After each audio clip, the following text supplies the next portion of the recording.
Los científicos alertan de la posibilidad de una tormenta solar catastrófica.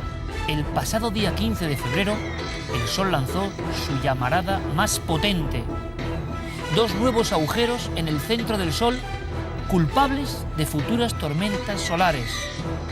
Aseguran los científicos que el Sol se despierta de un gran letargo. ¿La Tierra en peligro? Buenas noches y bienvenidos a la nave del misterio. Les he leído titulares de las últimas fechas. Y la verdad, todos tienen al Astro Rey como objetivo, como misterio.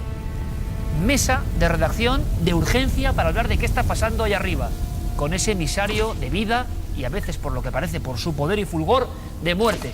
Nuestro querido amigo, corresponsal de ciencia también de este programa y del diario ABC, José Manuel Nueves. Buenas noches. Hola, ¿qué tal, Iker? Último reportaje de ahora mismo casi, José Manuel. ¿Qué está pasando? ¿Cómo podemos explicarlo con palabras sencillas? Pues lo último puede ser la reunión que ha tenido lugar hace unos días de la Sociedad Americana para el Avance de las Ciencias, que celebraba en Washington su congreso anual, y donde expertos de todas las agencias espaciales, de la Comunidad Europea, de la Agencia Nacional Atmosférica Norteamericana, todos han avisado de que tenemos que tener muchísimo cuidado con el Sol, con el despertar de este ciclo del Sol, porque podría provocar tormentas catastróficas para nuestro estilo de vida. Unas tormentas que ya ocurrieron y que fueron realmente increíbles. Que pasen ahora, vamos a ver qué posibilidades se abren, casi de ciencia ficción. Un apagón prácticamente general. Cuando vemos estas imágenes que ustedes están contemplando de llamaradas increíbles, me contaba José Manuel que hay una terminología de tsunamis solares, uno se queda boquiabierto.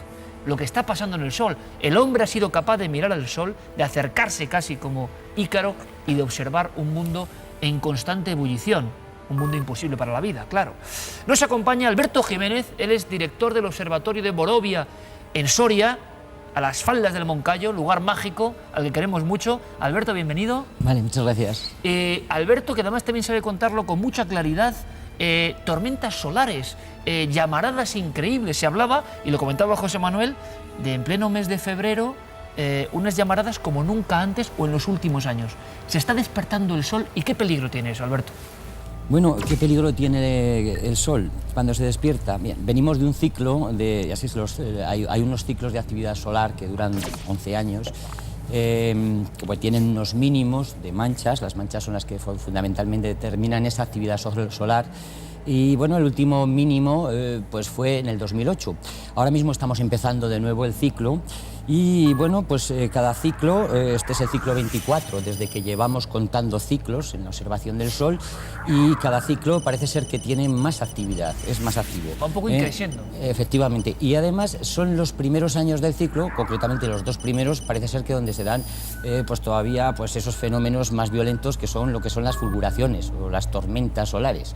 Entonces, bueno, pues en ese sentido pues estamos empezando precisamente eso, es un ciclo activo que, según los cálculos que se han hecho ahora mismo la NASA, nos avisa que a partir de noviembre de 2011 concretamente la cosa puede ser pues realmente preocupante y que puede haber, puede llegar a haber problemas.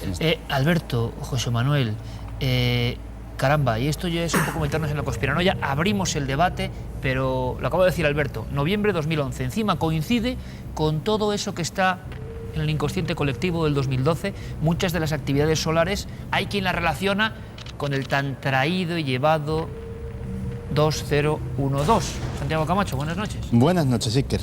Efectivamente, casi todas las conspiraciones o los miedos que hay sobre el 2012, sobre todo en Internet, giran alrededor precisamente de este fenómeno. Y es que una gran llamarada solar podría tener consecuencias absolutamente catastróficas. Imagínate que una noche vemos sobre un lugar como puede ser Madrid, Barcelona, una bonita aurora boreal. Eso parece que es como una señal, ¿no? Claro, la gente automáticamente pues saldría a disfrutar del espectáculo. Hacer fotos, todo el mundo. Y en ese momento se apaga la luz. Bueno, un apagón, tampoco pasa nada. Pero el apagón permanece 24 horas. Ten en cuenta que esto podría literalmente abrasar los generadores. La gente el primer día, por inercia, intentaría ir al trabajo. Intentaría porque los semáforos no funcionarían, los atascos serían monumentales. A los pocos días, sin noticias, sin ningún tipo de comunicación, sin radio, sin televisión, la gente empezaría a alarmarse porque las reservas de comida que tienen empezarían a escasear y los pocos camiones ya no tendrían fuel por la sencilla razón de que los depósitos subterráneos de las gasolineras también funcionan con electricidad, las bombas. Se calcula que este caos, en caso de llegar a su máximo pico, podría tardar entre 4 y 10 años en solucionarse. Es un problema tremendamente complejo. Y se calcula, muchas personas lo calculan para el 2012, abrimos directamente el debate. Yo no sé si podemos explicar, José Manuel, Alberto, la tormenta solar, ¿qué es exactamente? ¿Por qué se produce? Mira, el Sol lleva haciendo lo mismo toda su vida. Lo que pasa es que su vida comparada con la nuestra es muy larga. La culpa no es del Sol, ni tampoco nuestra. Simplemente no hemos tenido la experiencia suficiente como sociedad desarrollada como para pasar a través de distintas fases solares. Y nos está llegando una dura.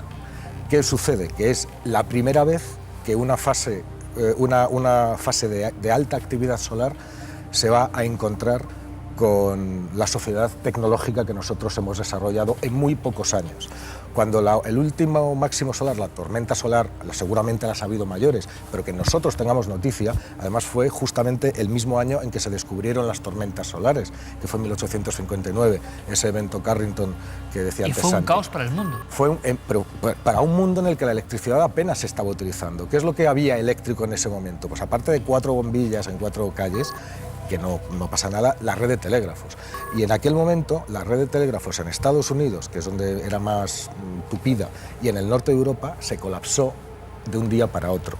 No solamente eso, sino que se produjeron cortocircuitos y centenares de incendios en las oficinas de telégrafos, porque esos aparatos eléctricos sobrecargados por el exceso de energía de la atmósfera se incendiaban, entraban en combustión espontánea, incluso si los desactivaban de la corriente. Era suficiente la corriente del ambiente para mantenerlos funcionando y sobrecargarles. Claro, ¿y qué puede ocurrir, por lo tanto, con el mundo tecnológico de hoy si esto pasa? Hay un detalle más, para que tengamos el puzzle completo, Alberto, agujeros solares. En esos titulares, José Manuel, por ejemplo, ha tenido una febril actividad, ¿no?, fijándose en el Sol, y además me doy cuenta que con un seguimiento absoluto por parte del público, estamos muy atentos a qué pasa en el Sol. Quizá por la proximidad del 2012, no lo sé, pero Alberto, uno de los titulares decía agujeros solares. Decían, un nuevo agujero solar amenaza a la Tierra. 2 nuevos agujeros del centro del Sol culpables de nuevas tormentas. No sé si hay que aclarar conceptos. ¿Qué es esto?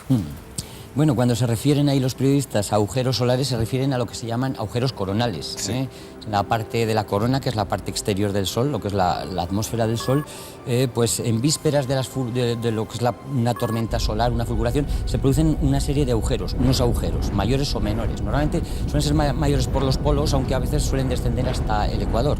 ¿Y qué serían, Alberto? ¿Como un anunciador de lo que va a ocurrir? Efectivamente, allí mismamente está en la corriente de plasma, que está un poco dentro del Sol encorsetado, hasta que en un momento determinado aquello erupciona ese plasma y sale a grandes velocidades hacia el exterior, expulsando pues ese plasma que contiene sobre todo pues electrones y protones, partículas cargadas, que son las que pues van a crear esa corriente magnética que luego pues llegará hasta la Tierra. Y bueno, pues antes de esto, pues ahí tenemos para predecir esos agujeros coronales de los cuales procede. Y eso ha pasado ahora, cuando hablamos en los titulares de 2 nuevos agujeros solares, quiere decir que el Sol está preparándose para una nueva tormenta. Hay una nueva no, pero me gusta llamarla nueva disciplina científica, que es la meteorología solar. Y la meteorología solar es una ciencia muy complicada, porque el Sol es una cosa muy complicada y que te digo que no tenemos la experiencia ni la perspectiva como para saber muchas cosas. Pero sí, en los últimos años, y un poco previendo estas cosas, fíjate que el último máximo solar, el último máximo que no llegó a... Bueno, hace un par de semanas, por San Valentín, llegó una tormenta solar a la Tierra que era de intensidad del tipo X, que es de las más fuertes, de las más potentes. Eso te leí. Claro. X, tipo X, y eso es mucho. Eso, pues dentro de esto, igual que los terremotos tienen una escala, que es la escala Richter, pues en las tormentas solares también, y pueden ser A, B, C, E, M o X. Y X son las más potentes. Dentro de cada una de estas letras hay también varios niveles de intensidad. Pues esta era X, no me acuerdo el número, pero era de las más fuertes. Y sin embargo,